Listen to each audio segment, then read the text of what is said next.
Vamos a hablar ahora de la patología de la glándula mamaria, de los procesos benignos y malignos, cuando la enfermedad más común de la glándula mamaria son los cambios fibroquísticos.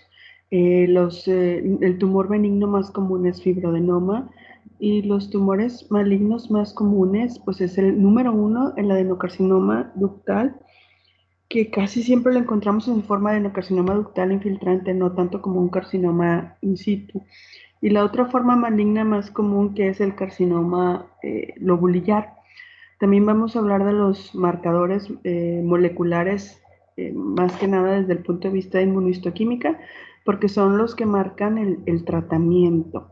Si la glándula mamaria, en el cáncer de mama, perdón, la glándula mamaria se origina o tiene su origen en la línea mamaria, está formada por 15 a 25 lobulillos, tiene su máximo desarrollo durante la lactancia, es rudimentaria en el varón.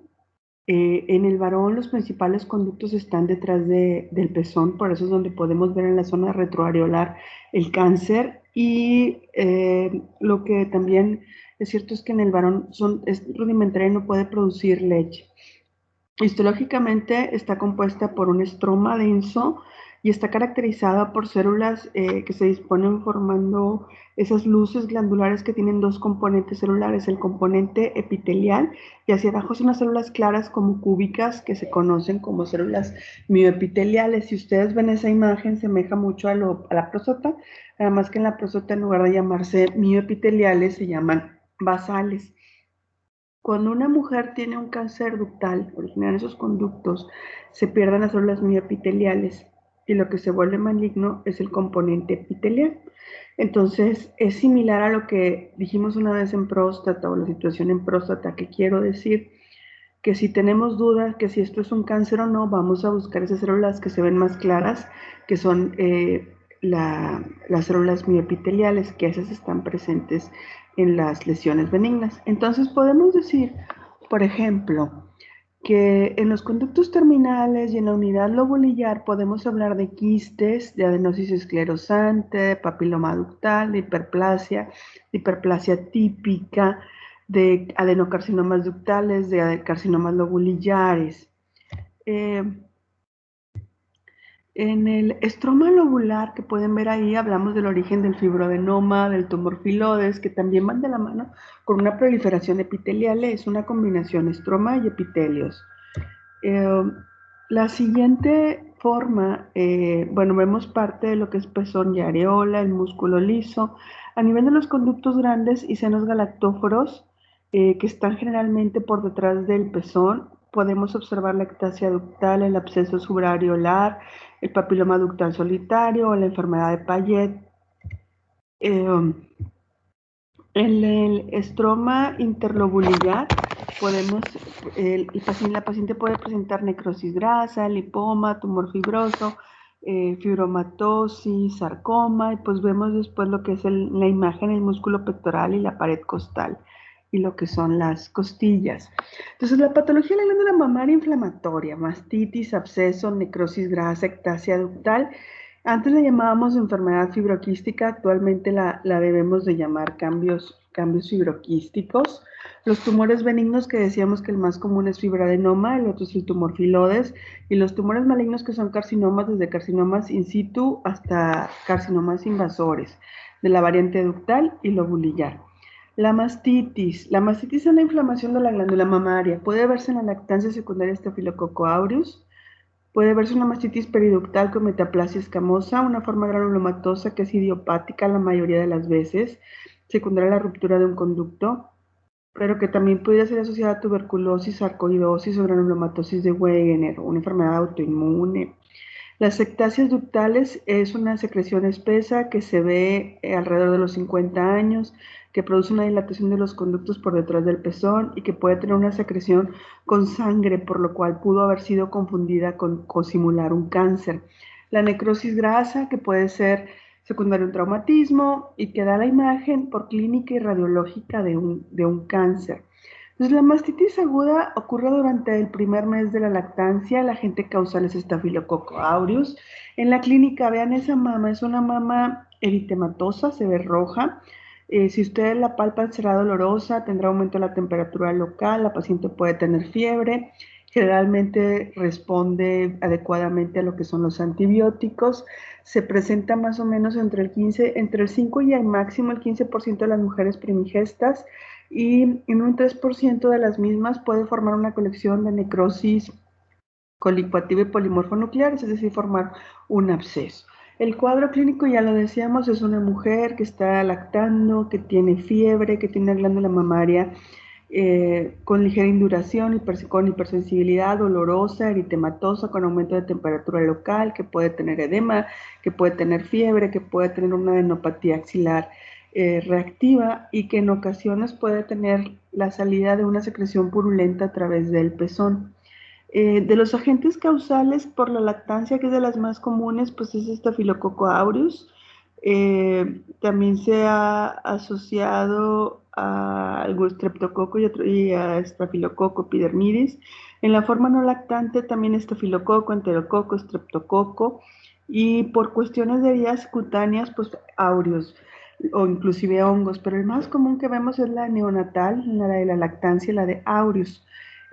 También se puede producir secundario un daño canalicular, en la cual hay una éstasis de secreciones o de leche, una éstasis láctea, que se da a nivel de los pezones y los conductos, que iniciarían un proceso ahí inflamatorio. La otra forma es linfática a través de grietas del pezón o heridas del pezón, y hemática, que es de las menos comunes y generalmente iría de la mano con una septicemia. No importa por cuál de las tres vías sea, que a lo mejor la más común es la linfática por grietas del pezón. Vamos a ver si llegáramos a tomar una biopsia, una colección de un proceso inflamatorio agudo va a ser polimorfonucleares, necrosis, hemorragia reciente. La mastitis granulomatosa se ve en menos del 1% de todas las mujeres. Hay que descartar una enfermedad granulomatosa sistémica de origen infeccioso, de origen autoinmune, como una reacción de hipersensibilidad. Es una enfermedad poco frecuente que ocurre en mujeres con hijos y lo que es cierto es que la mayoría de las veces lo más probable es que sea por un cuerpo extraño. Entonces podemos hablar que es una entidad poco frecuente y que la mayoría de las veces lo más probable es que sea asociada a un cuerpo extraño, donde lo que estamos viendo es, por ejemplo, como ven en esa imagen, un conducto que tiene secreciones, que se rompe, que vierte las secreciones hacia el tejido adyacente y que esto genera una reacción de tipo cuerpo extraño. Menos frecuentemente será secundaria a un evento infeccioso o a un evento de tipo autoinmune. La mastitis periductal tiene la característica que se ve en mujeres y en hombres, en los dos, y que el antecedente más común en más del 90% de los individuos afectados es un tabaquismo positivo, es decir, son fumadores. La clínica es un absceso subareolar recidivante que puede ser eritematoso, que no guarda relación con la lactancia, que se forma o puede tener un trayecto fistuloso debajo del músculo liso del pezón que se abre hacia la piel, generalmente en el borde de la areola, y que pues el tratamiento es la resección o el drenaje. Entonces dijimos, podían ser hombres o mujeres con una lesión subareolar, eritematosa, fluctuante, histológicamente constituida, o vemos una dilatación de aspecto quístico, que tiene zonas de fibrosis, que tiene un proceso inflamatorio, inclusive metaplasia escamosa, y que decíamos está cercano a la areola. Se ven hombres y mujeres y el principal antecedente, recuerden, tabaquismo. La ectasia ductal se ve en la quinta o sexta década de la vida. No guarda relación con el tabaquismo. Es una masa areolar palpable poco definida. Tiene una secreción blanco espesa por el pezón. Puede tener dolor y eritema de manera infrecuente. Vemos una dilatación de los conductos por detrás del pezón que pudiera dar una imagen inclusive de algo maligno. También vemos secreciones mamarias espesas, marcada reacción inflamatoria granulomatosa, con algo de daño ahí crónico y de tipo intersticial. Podemos decir que es una masa periareolar palpable poco definida, que se produce por una retención de detritos celulares secundaria a la dilatación de los conductos galactóforos, un proceso inflamatorio agudo, cetonecrosis, fistulización, absceso subareolar, y obviamente también la ruptura de los conductos y a veces reacciones, lo que mencionábamos, de que pueden generar procesos inflamatorios. Entonces, es una dilatación con ectasia de los conductos, con induración, con fibrosis, que pueden acompañarse por ruptura de un proceso crónico granulomatoso, pero el problema es que por clínica nos produce en estudios de imagen esa dilatación de todos los conductos detrás del pezón, aparte de la salida de una secreción a través del pezón, lo que pudiera hacer que mi diagnóstico diferencial fuera un cáncer. Al momento de hacer una resección, lo que vemos son esos conductos dilatados con un material en su interior y que básicamente pueden rodearse un material ahí con macrófagos, con secreciones, y que pueden rodearse de zonas de fibrosis o granulomas y en caso que haya ruptura. Quiero decir, en este caso, aunque a lo mejor la imagen radiológica y la secreción nos hubiera hecho pensar en la posibilidad de un cáncer, la histología comprueba que es solamente una ectasia ductal. La necrosis grasa es una reacción que da un nódulo irregular, fija planos profundos, que da un BIRAT entre 4, 6, 5. Eso 4C es muy sospechoso y 5 es casi seguro que eso es maligno, que es una lesión espiculada con calcificaciones, que se ven en mujeres que la mayoría tiene un antecedente de un traumatismo, que es una lesión irregular, firme, que retracción del pezón, con equimosis, con adenomegalias, con calcificaciones, y que podemos ver las zonas de necrosis grasa, con depósitos de macrófagos, con células inflamatorias a base de histiocitos o macrófagos espumosos. Entonces, volvemos a decir, hay un antecedente de traumatismo, necrosis de los adipocitos, hemorragias y un predominio de células inflamatorias a base de histiocitos. Entonces, cuando aunque la clínica y a la palpación y a la imagen pareciera un cáncer, tiene la suerte que histológicamente hay necrosis del tejido adiposo con hemorragias y con macrófagos. Los cambios fibroquísticos se llama condición a cambios fibroquísticos. Antes la llamábamos enfermedad fibroquística. Mastitis quística crónica, mastitis periductal, displasia mamaria, mastalgia quística, mastopatía fibroquística. Es un espectro de anormalidades mamarias clínicamente benignas que producen nodulaciones con mucho dolor, que tienen una fluctuación o un mayor pico más cercano al ciclo menstrual. Y siempre hemos mencionado que a veces el nombre de la patología nos dice que tiene, se llama cambios fibroquísticos. Entonces mi paciente tiene fibrosis y tiene quistes, aunado a otras cosas que vamos a mencionar. Es la patología más frecuente de la glándula mamaria, se presenta entre los 20 y 45 años. La frecuencia real es desconocida porque la mayoría de las pacientes no acuden por cambios fibroquísticos a consulta. Sin embargo, en series de autopsia se habla que se presenta entre un 60 y un 80%.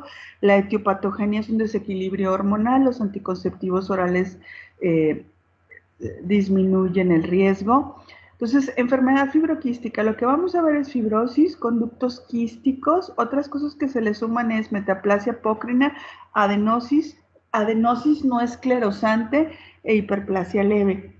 La glándula mamaria tiene cambios que se llaman proliferativos y no proliferativos, y ahorita vamos a hablar de ellos. Los cambios fibroquísticos que están viendo en esta diapositiva, es decir, fibrosis estromar, metaplasia, inflamación crónica, hiperplasia leve y adenosis no esclerosante, son no proliferativos. Esto quiere decir que en realidad no tienen un riesgo de desarrollar un cáncer. Hay enfermedades proliferativas, que ahorita vamos a hablar, que esas sí nos hablan de un riesgo, por ejemplo, hiperplasias moderadas, floridas, atípicas o adenosis esclerosante. Entonces, cuando uno está viendo un reporte, está viendo un caso de cambios fibroquísticos y vemos conductos quísticos, fibrosis estromal, metaplasia apócrina, inflamación crónica, hiperplasia, adenosis, nada más, no hay riesgo.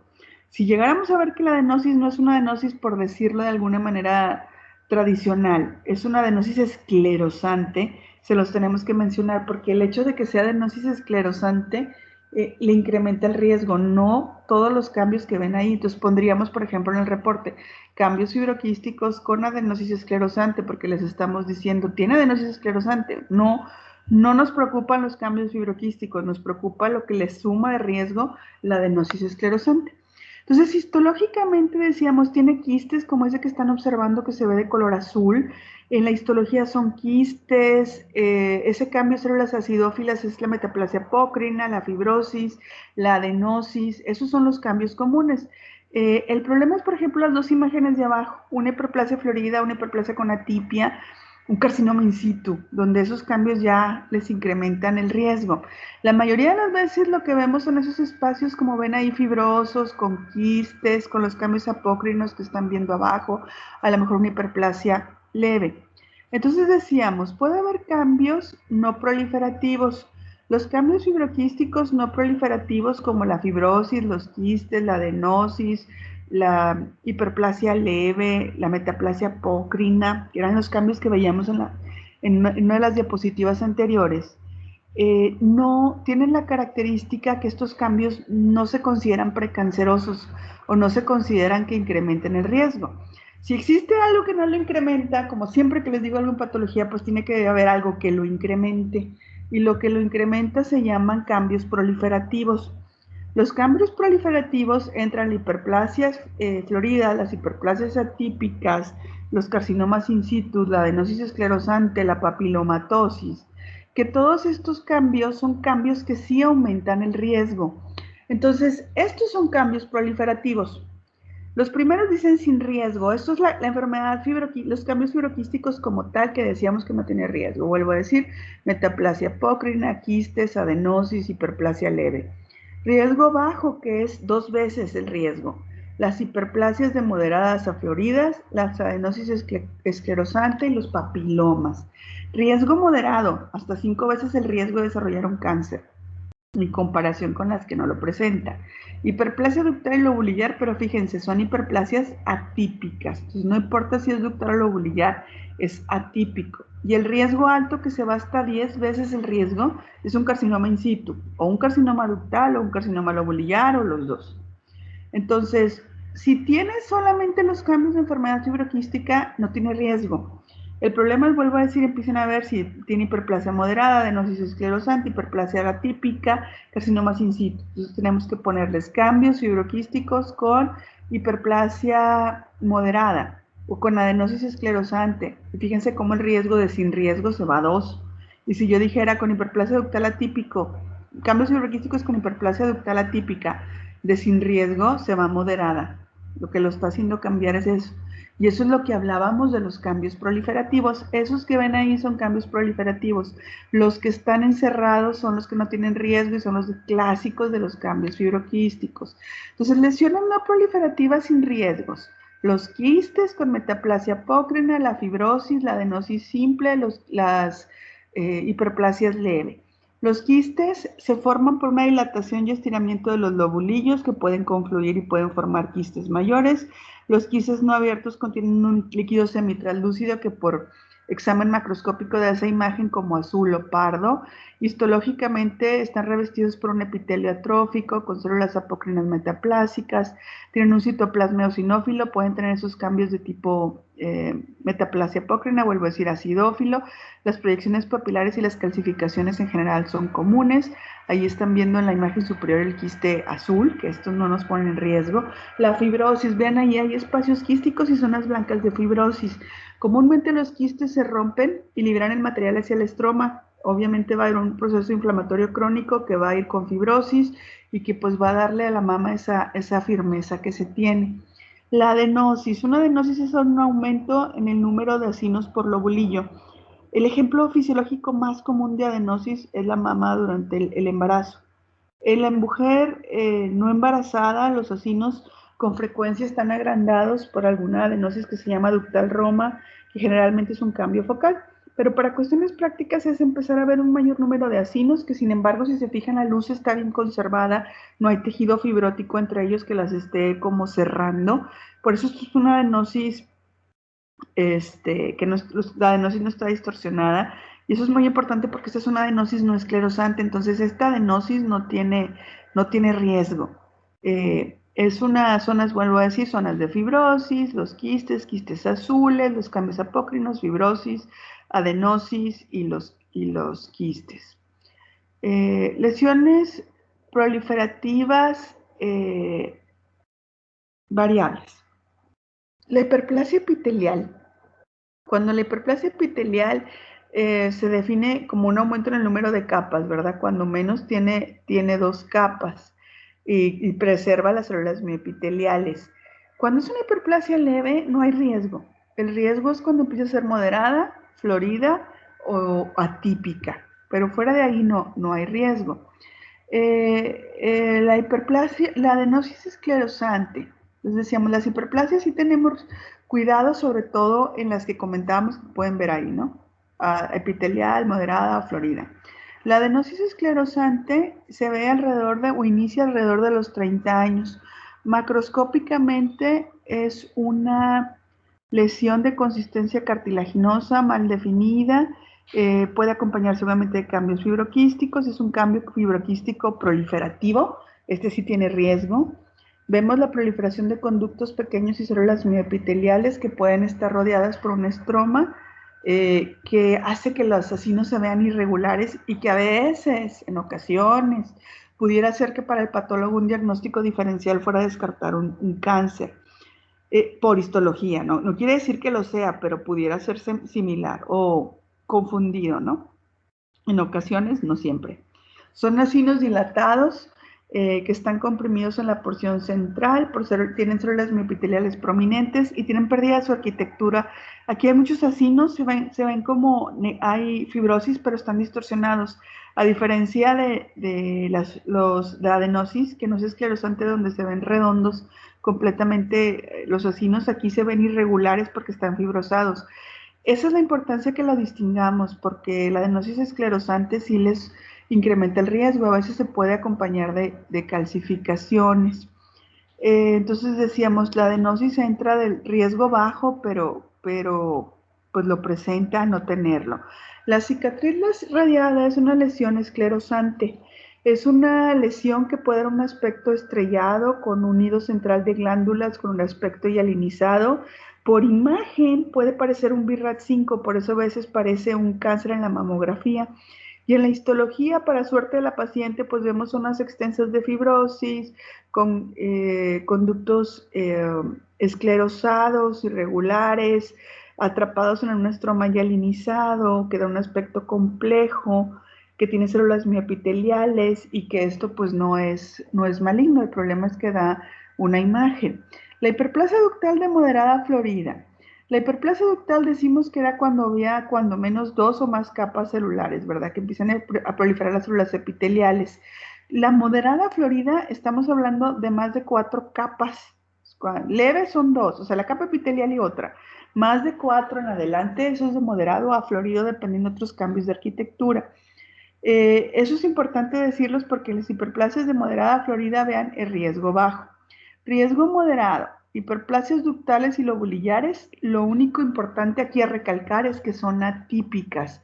Las lesiones proliferativas con riesgo moderado de hiperplasia ductal atípica. Es una hiperplasia que llena prácticamente los conductos, que tienen atipia, que tienen pleomorfismo, que tienen mitosis, eh, que son irregulares, pero que tienen células mioepiteliales.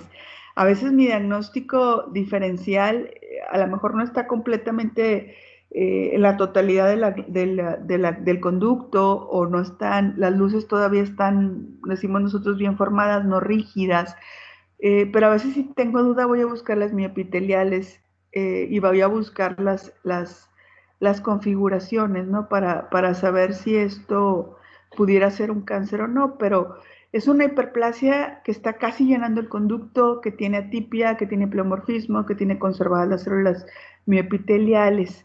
La hiperplasia lobulillar atípica es una proliferación de células idénticas a las del carcinoma lobulillar in situ, no distienden más del 50% de los acinos y puede afectar también un conducto. La cuestión importante aquí, a lo mejor no los voy a confundir en cómo saber todas las cuestiones histológicas para hacer el diagnóstico, pero sí saber que si el patólogo les dice hiperplasia ductal atípica o hiperplasia lobulillar atípica, nos vamos a un riesgo moderado. Entonces, de decir cambios fibroquísticos, entendemos no habría en realidad un riesgo. Cambios fibroquísticos con hiperplasia ductal atípica, de no haber un riesgo, se van a un riesgo moderado. Igual sucedería con una hiperplasia lobulillar atípica. Riesgo alto, carcinomas ductal o lobulillar in situ, pero con que sea carcinomas in situ. Entonces yo les decía, por ejemplo, quería ver unos ejemplos. Podemos decir, cambios fibroquísticos con hiperplasia ductal leve, ¿tiene riesgo? La respuesta es no, no tiene riesgo. Cambios fibroquísticos con hiperplasia ductal moderada y adenosis esclerosante, ¿tiene riesgo? La respuesta es sí tiene riesgo, ¿verdad? Riesgo bajo, pero tiene. Con atipia ya es un riesgo moderado. Y si dijéramos carcinoma in situ, ya saben ustedes que es un riesgo alto, que fue parte de lo que vimos aquí. Las hiperplasias moderadas, floridas, adenosis esclerosante, riesgo bajo. Las atípicas, moderado. Y los carcinomas in situ, riesgo alto. Por eso vuelvo a decir, aquí no había riesgo. Ductal moderada, riesgo bajo. Ductal con florida con atipia. Con atipia es riesgo moderado. Y carcinoma in situ sería riesgo alto. Los tumores de la glándula mamaria. Entonces, recordar que es muy importante que nosotros, los patólogos y los que vayan a ser patólogos de ustedes, cuando estamos valorando una mama, saber si los cambios que vemos son proliferativos o no proliferativos por el riesgo a cáncer, y ya vimos los que producen riesgo y los que no se consideran proliferativos. Los tumores, o con riesgo, ¿verdad? Los tumores de glándula mamaria, benignos, fibroadenoma, tumor filodes, papiloma intraductal, malignos, adenocarcinoma ductal, carcinoma lobulillar, tumor filodes maligno. El fibroadenoma es el tumor benigno más común. Se ve en mujeres jóvenes y adolescentes, máxima incidencia alrededor de la tercera década, y un 25% son múltiples. Son lesiones bien circunscritas, nodulares, de bordes bien delimitados, prácticamente redondos, como lo pueden ver ahí en la mamografía. Histológicamente es una neoplasia firme, lobulada, que está compuesta por una proliferación de células estromales y células epiteliales. Es un tumor bifásico, nosotros lo llamamos bifásico porque tiene un crecimiento estromal y un crecimiento epitelial. Y ese mismo crecimiento estromal hace que den esa imagen como en astas de venado o en herradura. El tumor filodes, es muy raro que los tumores, vuelvo a decir, pero antes de pasar a esto, los fibroadenomas sean malignos, ¿no? La mayoría son benignos y no se asocian a ninguna otra transformación. El tumor filodes es también un tumor bifásico, es un tumor muy grande que tiene un componente epitelial y que tiene un componente mesenquimatoso. El cistosarcoma filodes eh, puede ser benigno, puede ser maligno, se ve arriba de los 40 años, es un tumor que prácticamente, fíjense ahí, están viendo una resección de mama, hacia arriba está la piel, hacia abajo estaría el borde profundo, con lo que estaría pegado hacia la parrilla costal. Todo lo que ven blanco es un tumor, y esas zonas como hendiduras parecen frondas, como hojas, por eso el nombre de filodes, y es una proliferación estromal y una proliferación epitelial que forma esas áreas grandes que se llaman frondas. Los tumores filodes se ven en las mujeres arriba de los 40 años. Para que nosotros podamos definir si esto es benigno o maligno, tenemos que ver otros criterios, como pudiera ser la hipercelularidad, las mitosis, si tiene bordes infiltrantes o no. Por eso a veces, para acabarlos de clasificar, pues el tratamiento es la resección quirúrgica para que el patólogo pueda verlo completo. La mayoría de los filodes son benignos, pero pueden existir filodes malignos, que estos corresponden al 3% de todos los tumores de mama, que son mujeres arriba de los 45 años. Es muy poco común antes de los 25 años, es más común en hispanos. Se cree que se trata de un tumor del estroma especializado de la mama con una capacidad de inducción epitelial. Tienen mitosis, tienen atipia, tienen pleomorfismo. El papiloma es un tumor que forma áreas de aspecto como papilas, y que histológicamente esta lesión tiene células epiteliales y células mioepiteliales. Porque si perdiera las células mioepiteliales, esto ya no se llama papiloma intraductal, esto se llamaría carcinoma papilar. Pero bueno, el papiloma se ve en las mujeres perioposmenopáusicas, está detrás del pezón, en los conductos grandes, y abren con una salida de un líquido, a veces con sangre, a través del pezón, lo que hace que su diagnóstico diferencial deba de ser un tumor. Histológicamente son clínicamente vemos una masa detrás del pezón que puede dilatar los conductos, que el tratamiento para acabarlo de clasificar es la resección quirúrgica y que lo que estamos viendo es esta estructura nodular formada por papilas, y vuelvo a decir que tiene dos componentes epiteliales, ¿verdad? El epitelial y el miopitelial. El cáncer de glándula mamaria se dice más o menos que hay, o sea que en tiene la importancia que es el cáncer más común de la mujer en nuestro medio. Existen variaciones geográficas y étnicas, un patrón cultural que influye más que la raza, tiene alta incidencia en Inglaterra, en Dinamarca, en Estados Unidos, baja en Tailandia, Corea y China. En México es una frecuencia en incremento y vuelvo a decir, es el más común en nuestro medio. La edad es arriba de los 40 años, el antecedente de historia familiar, la influencia hormonal, la herencia, ¿verdad? Que puede ser por herencia, puede ser esporádico, la mayoría de las veces es esporádico. Y en las formas esporádicas tiene mucho que ver el hiperestrogenismo. Por eso hablamos de la influencia hormonal, menarquia temprana, menopausia tardía, nulliparidad de edad del primer hijo. La dieta y el alcohol, la dieta alta en grasas, volvemos a hablar del hiperestrogenismo, el alcohol en una fase de transformación final puede desencadenar la producción de estrógenos durante su metabolismo, la historia de radiación, estrato socioeconómico, cáncer de mama contralateral, cáncer de endometrio, obesidad, enfermedad mamaria, BRCA1, BRCA2, P53 y CHEK2 como los de la herencia. Entonces la edad, el esporádico es arriba de los 40 años, el hereditario antes de los 40 años, es en las mujeres, la incidencia en el varón es menor al 1%, menarquia y menopausia, pues siempre menarquia temprana, menopausia tardía, porque nos habla de hiperestrogenismo, edad en la cual tuvo el primer hijo, la nuliparidad, o tenerlo después de los 30 años, historia familiar, familiares de primer grado, hormonas también, las hormonas, terapia de reemplazo hormonal, tumores ováricos productores de estrógenos, ¿se acuerdan cuál? Pues es de las células de la granulosa, obesidad, pesticidas, que de la granulosa es de los más comunes, hábitos, dieta alta en grasas, ingesta de alcohol, tabaco, lactancia. La lactancia es protectora, disminuye el riesgo.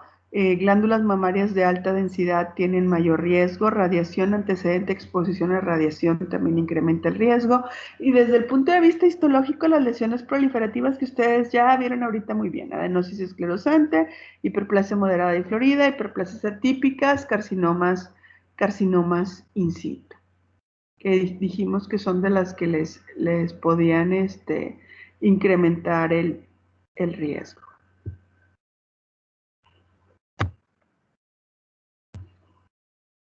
Entonces, decíamos, factores de riesgo, la edad se incrementa por dos por cada, perdón, por cada, se incrementa por dos, decíamos, parte de la menarquia, menopausia, familiares directos. Obviamente, entre mayor número de familiares directas tenga con diagnóstico de cáncer de mama antes de los 40 años, mayor número de riesgo, dieta en alcohol, la ingesta, mayor peso por obviamente la grasa, la transformación de estrógenos, reemplazo hormonal, etcétera. Entonces, la exposición a estrógenos es la causa número uno del esporádico, la historia familiar es la causa número uno del hereditario, el esporádico es arriba de los 40 años, el hereditario es menores de 40 años, comúnmente hablamos 20, 25, 30 años, y estos dos factores, la exposición a estrógenos en el esporádico o la historia familiar en el hereditario, podemos decir que son los principales factores de riesgo para el desarrollo de cáncer de glándula mamaria. Entonces, hablábamos el esporádico que va de la mano con hormonas, específicamente estrógenos, el hereditario, mutaciones genéticas, ya es cuando hablamos cáncer antes de los 40 años, múltiples familiares en primer grado, miembros de la familia con otro tipo de cáncer específico, antecedente de cáncer antes de la menopausia, tener los genes de alto riesgo. Principales genes asociados al desarrollo de cáncer de mama hereditario.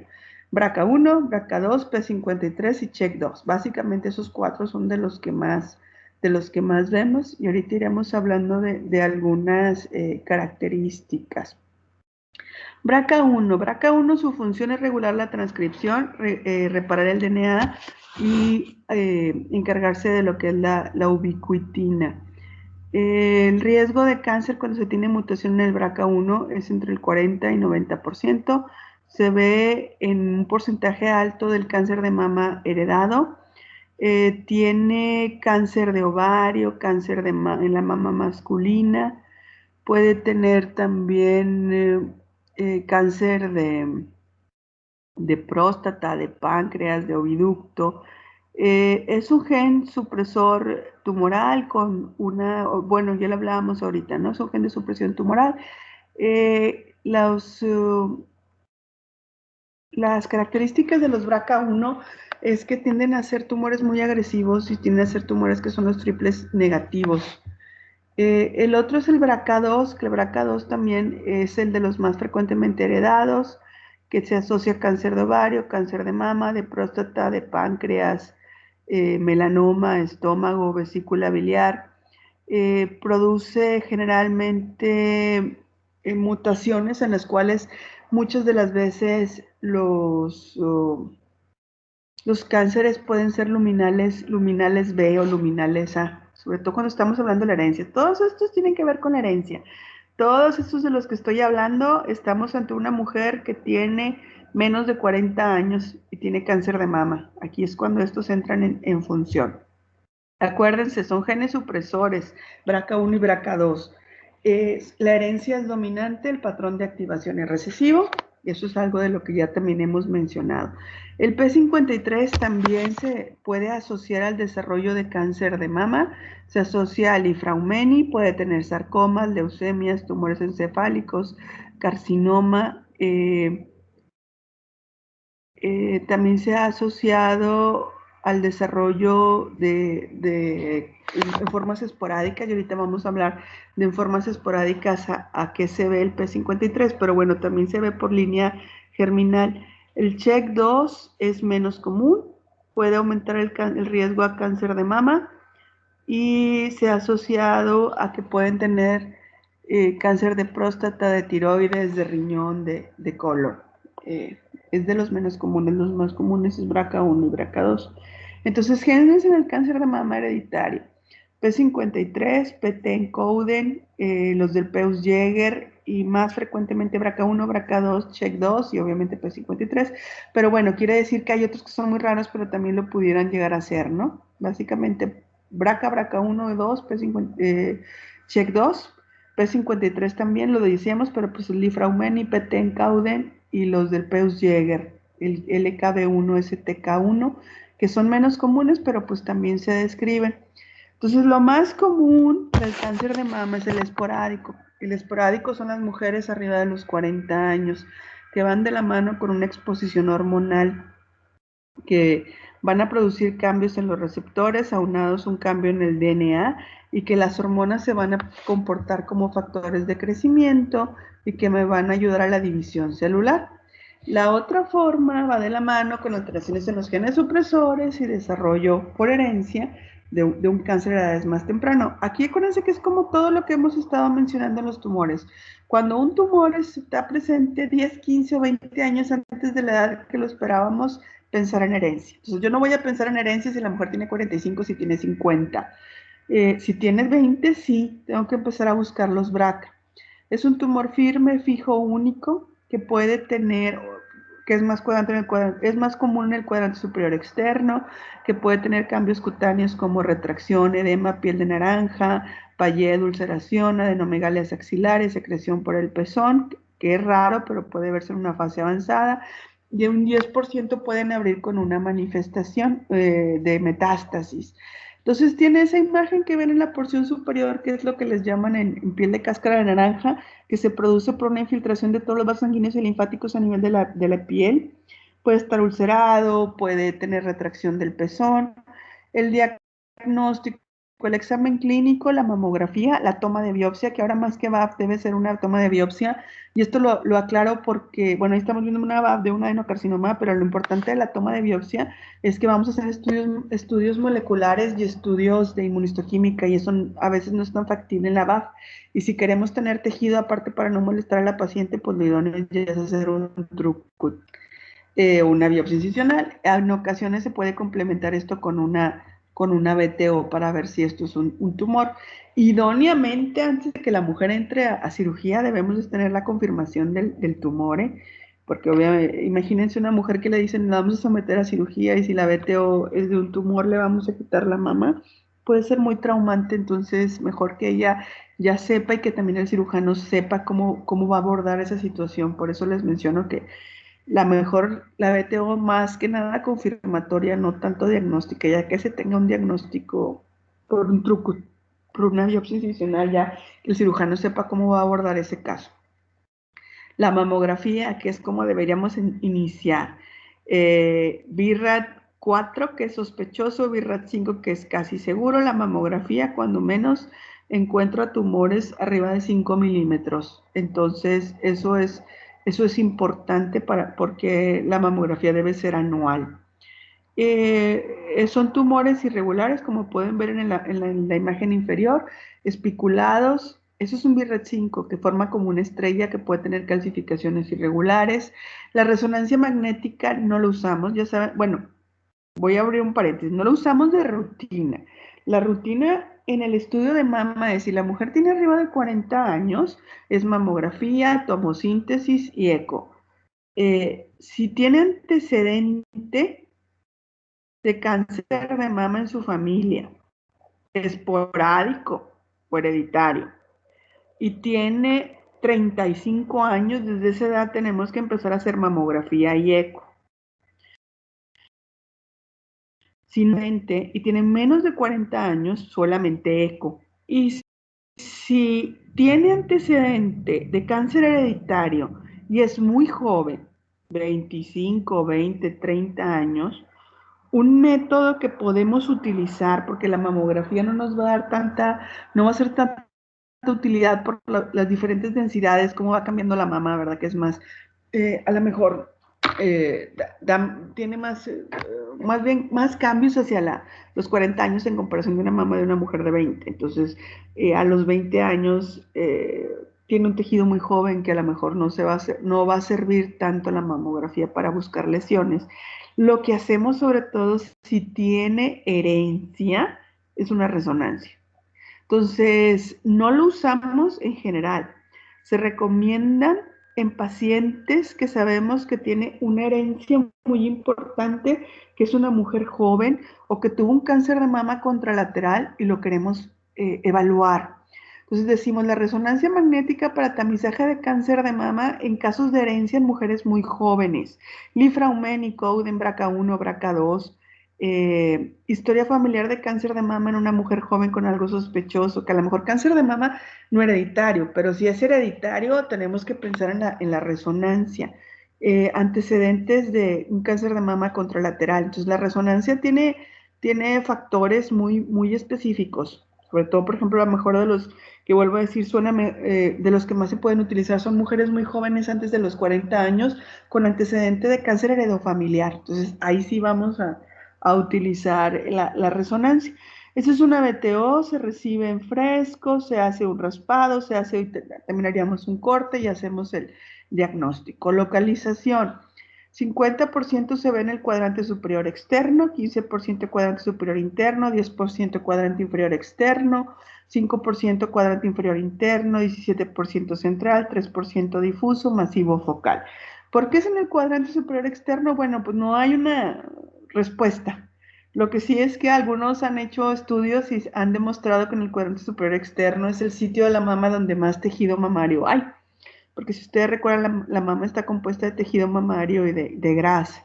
Los conductos, y vemos también los acinos con los lobulillos, hablamos del carcinoma, su origen, ¿verdad? Ductal o lobulillar, ahí lo ven, conductos o ductal, acinos o lobulillar, y también hablábamos que podía ser in situ o podía ser infiltrante. Entonces decimos, el cáncer de mama puede ser in situ o puede ser un cáncer de mama invasor.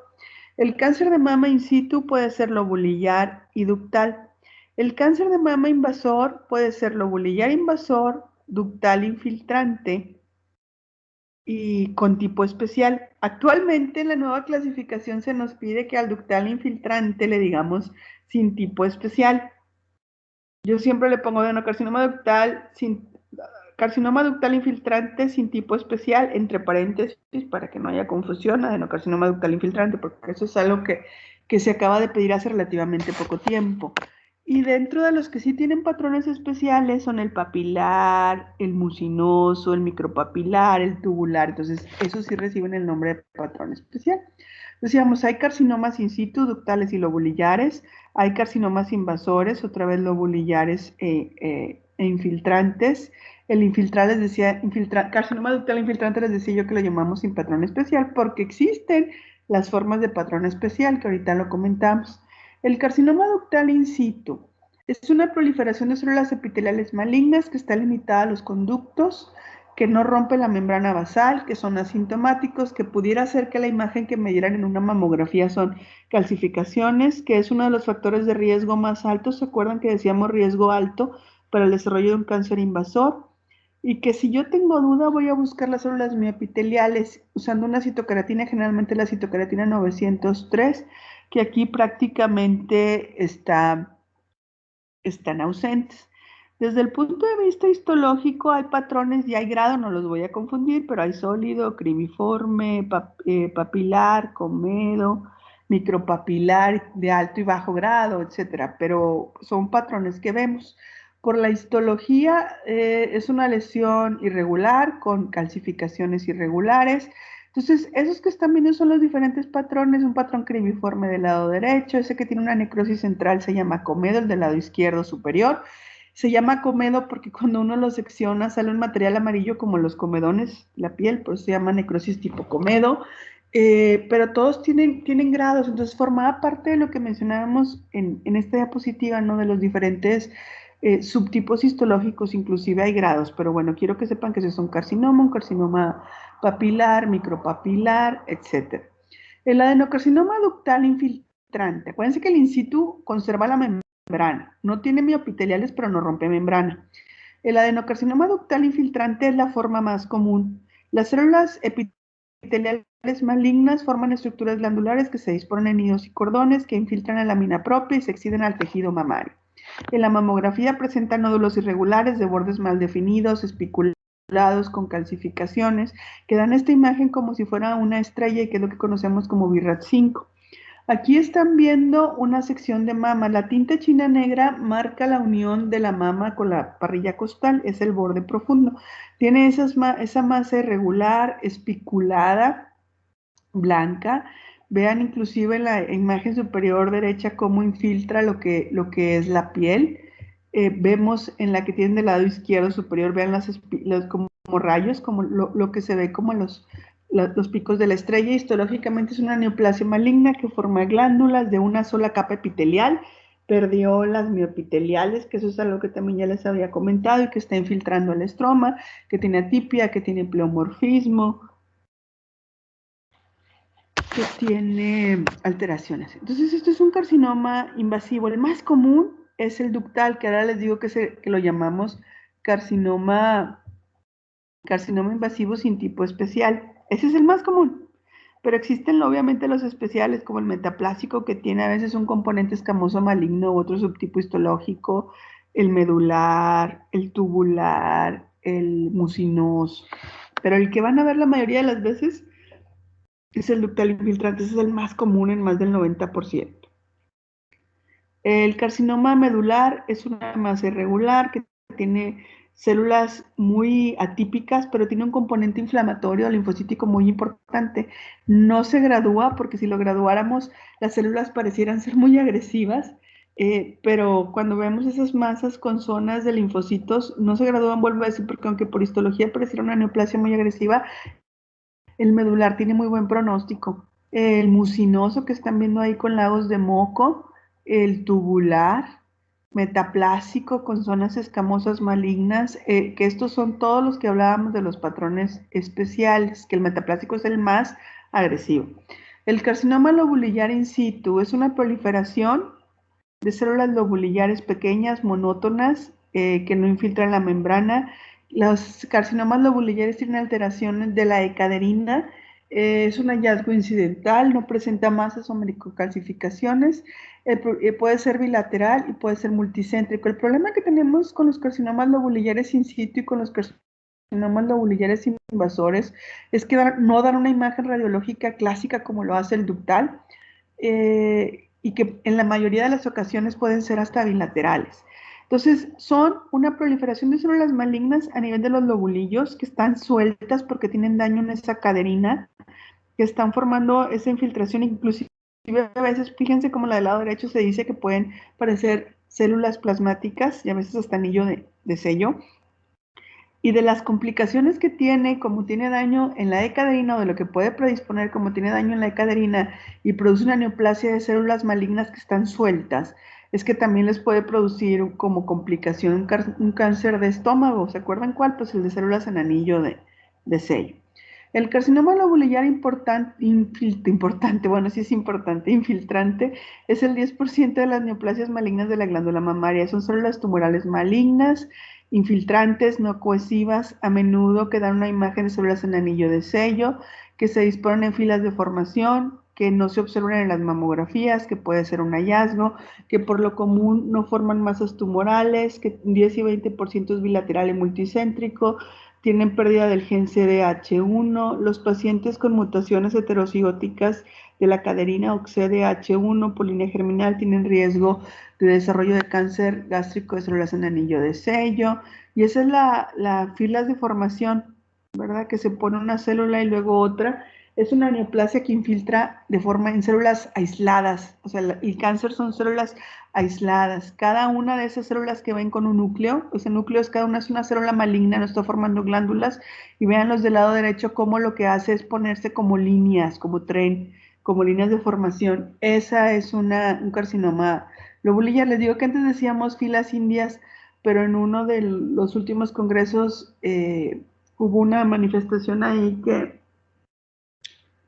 los nativos americanos decían que era un término despectivo. Entonces, bueno, pues ahora decimos filas de formación. Yo como quiera siempre lo comento, a lo mejor algo histórico, porque muchos todavía lo siguen llamando filas indias y lo correcto es filas de formación, pero cada una de las células que está infiltrando de forma, eh, es una célula maligna. La que está formando la fila de formación es una célula maligna y está infiltrando de forma aislada. Los tipos histológicos comunes: carcinoma ductal infiltrante in situ, carcinoma lobular infiltrante, ductal infiltrante in situ, lobular infiltrante in situ. Tipos histológicos especiales de carcinoma infiltrante: mucinoso, papilar, medular. Variantes poco frecuentes: tubular, secretorio, adenoideo quístico y metaplásico. De los infiltrantes, el que más ven es el ductal infiltrante, que es el que les dije que ahora se llama sin patrón especial. Tipos favorables: medular, mucinoso, papilar, tubular, adenoideo quístico. Desfavorable, el metaplásico, el que les comentaba yo que tenía cambios escamosos. Todo tumor maligno de mama tiene que irse inmediatamente a inmunistoquímica, y lo que le vamos a pedir son receptores de estrógeno, progesterona, HER2 y Ki67. Los receptores de estrógeno y progesterona son nucleares. El Ki67 también es nuclear y lo usamos para ver el índice de proliferación celular. Y el HER2 es citoplasmático. De hecho, el HER2 positivo se describe como si fuera un vitral. Sí, se ve café, pero en el citoplasma.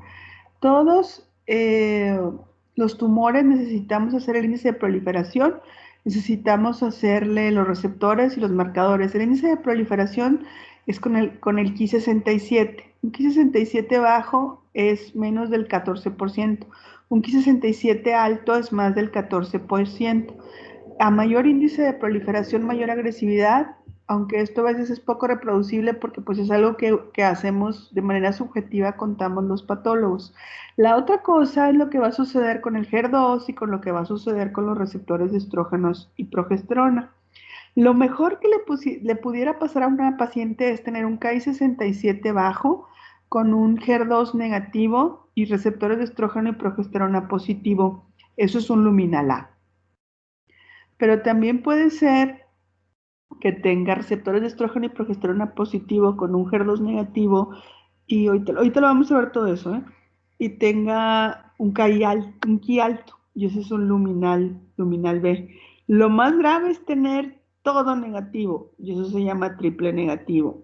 Y las otras son los que pueden ser HER2 positivo, y ahorita lo vamos a ir mencionando. las combinaciones que puede haber. Entonces decimos, receptores de estrógeno positivos y negativos, más el HER2, más el Ki, y me va a dar luminal A, luminal B, HER2 positivo, triples negativos. Entonces los receptores hormonales los necesitamos siempre. Entonces fíjense aquí, tiene receptores hormonales positivos. Esto quiere decir que tiene receptores de estrógeno y progesterona positivo. Tiene HER2 negativo. Lo que sigue en la clasificación es el Ki, el índice de proliferación. Eso es un luminal. Estrógeno y progesterona positivo, HER2 negativo lo hace luminal. ¿Qué sigue para saber si es luminal A o luminal B? El KI. Digo, el Ki. Si el Ki 67 es menor del 14%, es un luminal A. Si es mayor, es un luminal B, que en este caso tiene HER2 negativo, entonces es un luminal B HER2 negativo. Nos vamos hacia ese lado, vuelvo a decir, receptores de estrógeno positivo, HER2 negativo, eso es luminal. Un índice de proliferación arriba del 14% lo hace volverse un luminal B. Esto es la forma del luminal A. Luminal A es la forma más común en el cáncer esporádico y es lo mejor que le pudiera pasar y es lo más común en las mujeres posmenopáusicas o arriba de los 40 años, el luminal A, que vuelvo a decir que es receptores de estrógeno y progesterona positivos, HER2 negativo, un índice de proliferación menor de 14%. Pero esto lo pudiéramos llegar a ver en una mujer con un tumor heredado. Y en una mujer con un tumor heredado estamos ante un cáncer de mama de una mujer que tiene menos de 40 años, por eso hay que pensar que pueda ser por herencia. Cuando ella tiene eso, y a lo mejor no tenemos los medios para hacer, por cuestiones de dinero, estudios moleculares más extensos, pero mi paciente tiene 20 años, un cáncer de mama y me sale un luminal. Lo más probable en ese caso que la línea germinal que esté heredando es un BRCA, es un BRCA2. No quiero decir que sea absoluto, pero es lo más común. Entonces, si no tenemos la forma de comprobarlo y sabemos que su mamá, su tía, su hermana tuvieron cáncer de mama antes de los 40 años y ella tiene un cáncer de mama, tiene 20 años y es un luminal, hay que pensar que probablemente sea un BRCA2 en esa etapa.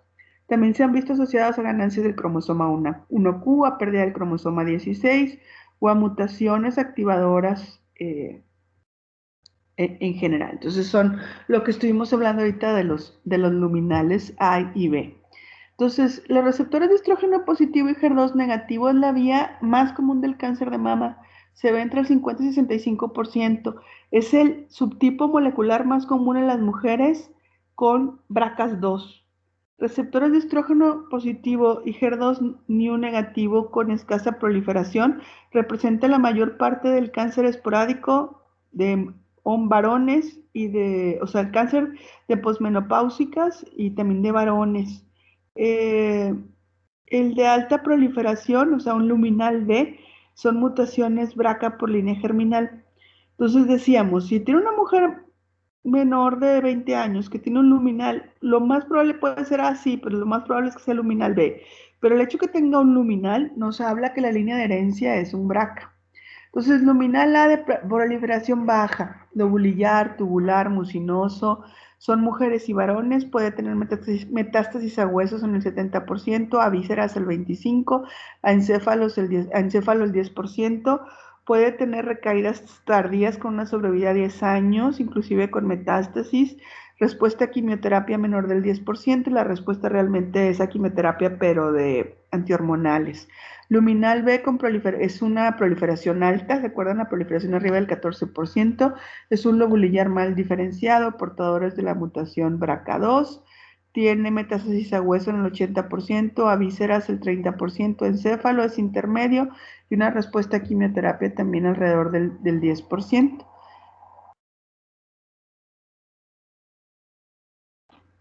El HER2.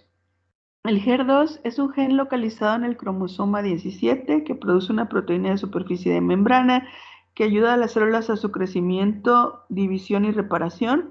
Se produce por un aumento en el número de copias de un gen. Cuando hay un daño, hay un aumento en el número de copias. Y puede verse entre el 10 al 35% de los carcinomas invasores. Entonces es importante recordar que es un aumento en el número de copias.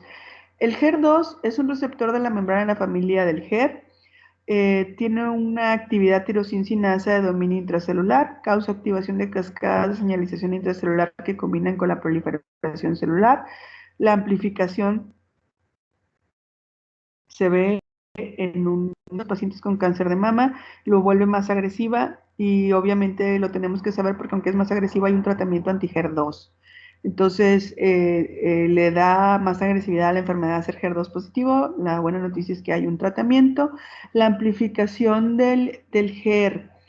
Eh, la amplificación del HER2 podemos verlo en receptores negativos con HER2 positivo, y esto se llama HER2, o sea, receptores negativos con HER2 positivo se llama HER2 positivo, o lo podemos ver que esto es no luminal, ¿verdad? Porque no hay receptores. ¿Por qué no es luminal? Porque no hay receptores de estrógenos ni progesterona. Entonces, receptores de estrógeno y progesterona negativos con un HER2 positivo se llama HER2. La otra forma es receptores de estrógenos positivos con un HER2. Lo más probable es que esto vaya a tener un índice alto de proliferación y que estemos ante un luminal B HER2 positivo. Eh, tiene amplificación del HER2 y muchas de las mutaciones del HER2 van de la mano con el P53, sobre todo por línea germinal. En uno de los últimos cursos que tuvimos de cáncer de mama, se nos comentaba que actualmente están en protocolo de estandarizarse más de 10 genes, bueno, cuando menos entre 5 y 10 genes que le vamos a tener que pedir a todas las pacientes que tengan HER2 positivo. Y la doctora que nos daba el curso nos decía que eso nos enseña cómo el HER2 pareciera estarse alejando molecularmente del resto del cáncer de mama, ¿no? La mayoría no es HER2, lo debo de decir, la mayoría no es HER2, pero cuando tenemos un HER2 positivo, pareciera que tienen otra serie de cambios moleculares y es hacia donde van ahora las investigaciones. Lo que es cierto es que si tienen una paciente joven con un HER2 positivo, pues por favor buscar las alteraciones del P53. Entonces, los positivos para HER2 son el segundo subtipo más frecuente de cáncer de mama. Es común en los carcinomas apócrinos. La amplificación del gen HER2 en el cromosoma 17 lo que hablábamos, ¿no? Si es receptores negativos, es un HER2 positivo. Si es receptores positivos, lo más común es que vaya a ser un luminal B, HER2 positivo.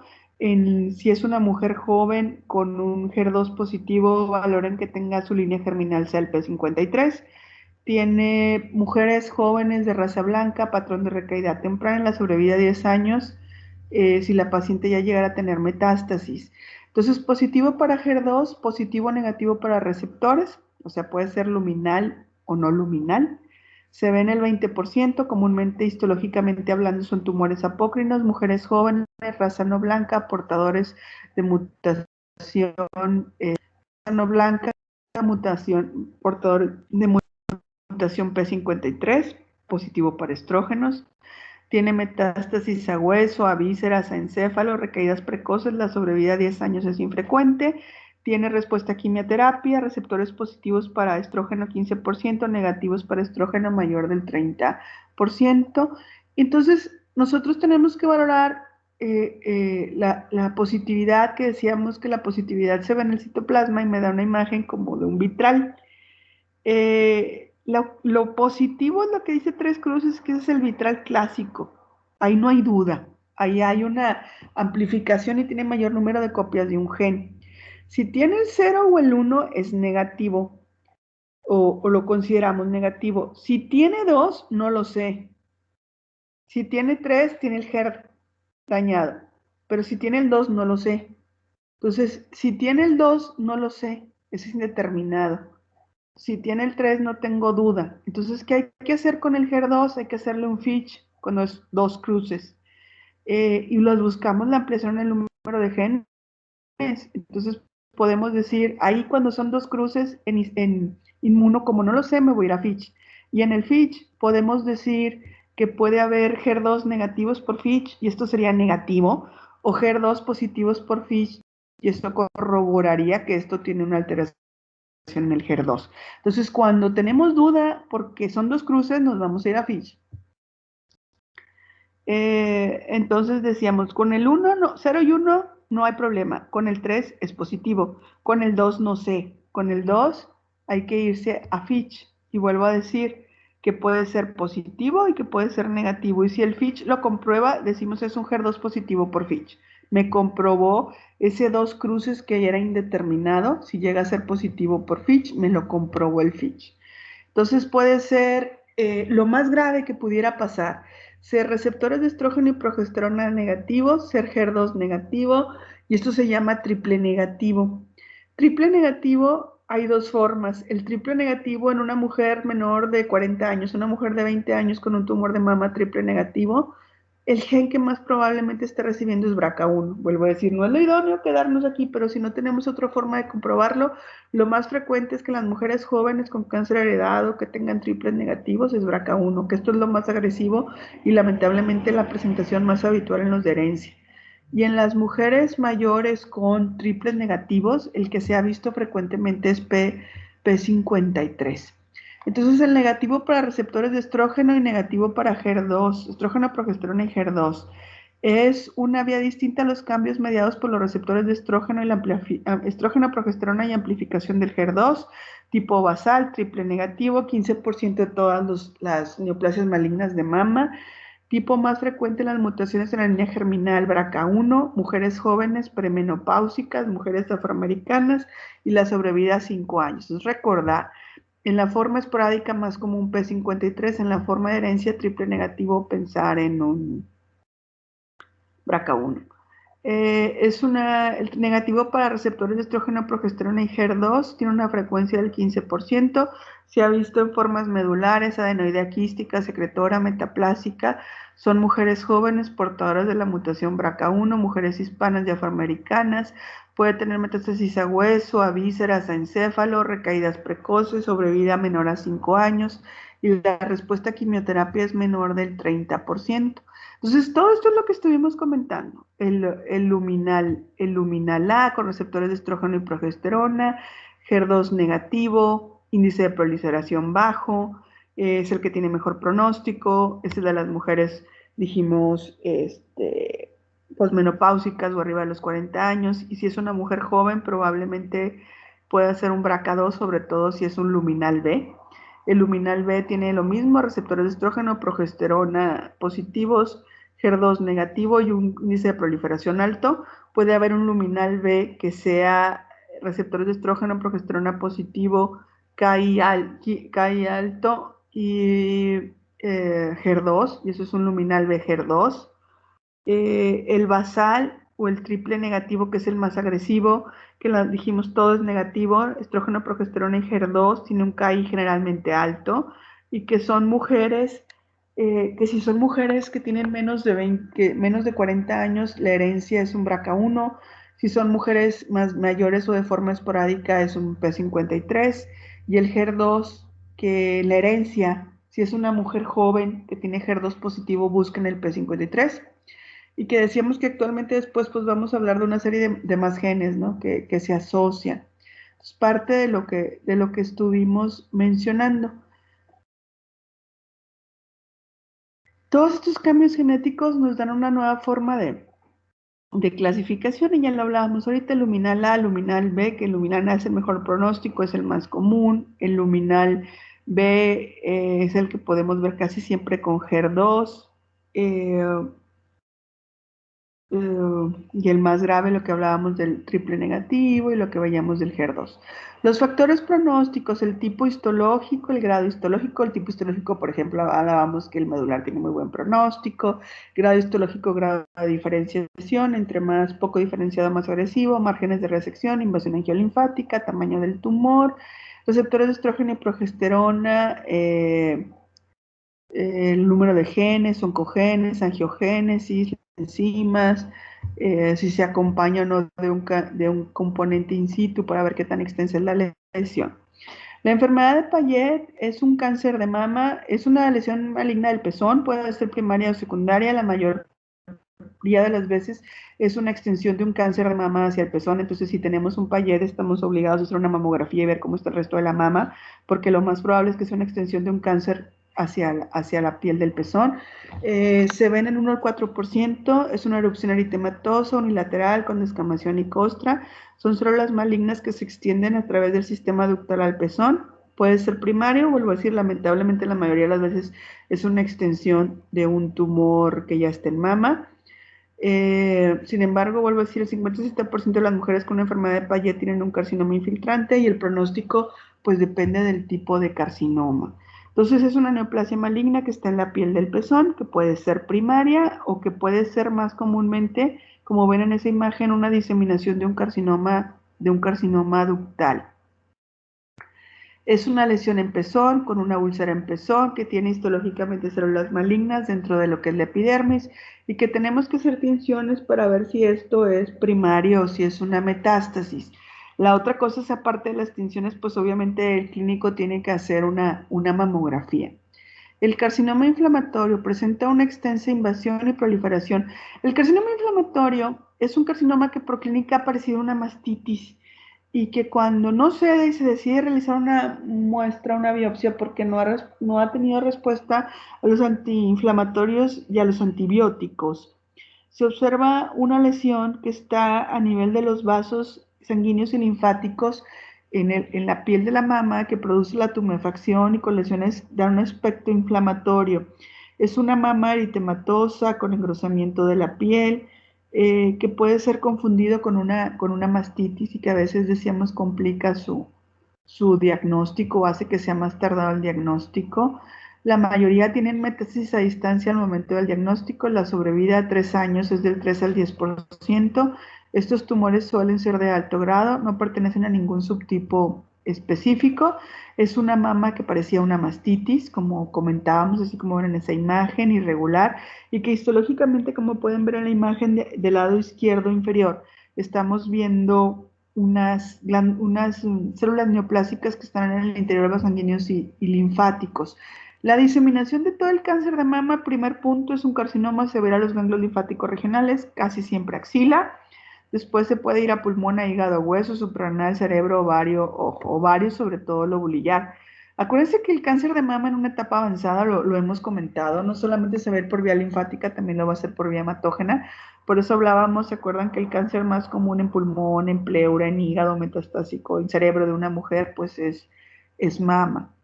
En el varón, existe el cáncer de mama en el varón.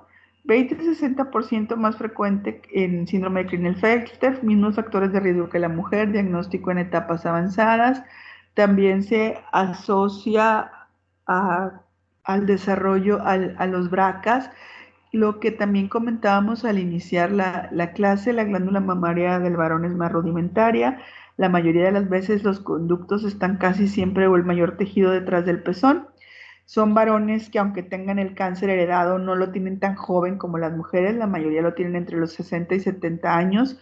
Las mutaciones del BRCA2 en la línea germinal se expresan entre el 4 y el 14%, son positivos para receptores de estrógeno en el 81%. El epitelio mamario en los varones, decíamos, los conductos grandes cercanos al pezón, por eso es una masa subariolar palpable, que puede abrir con una secreción a través del pezón, que puede afectar ganglios linfáticos en 50% de los casos al momento del diagnóstico, que como no hay mucho tejido, es una masa infiltrante que casi siempre puede estar ya adherida a la parrilla costal al momento del diagnóstico. Vuelvo a decir, adultos arriba de los 60 años, aunque tengan los BRCAs.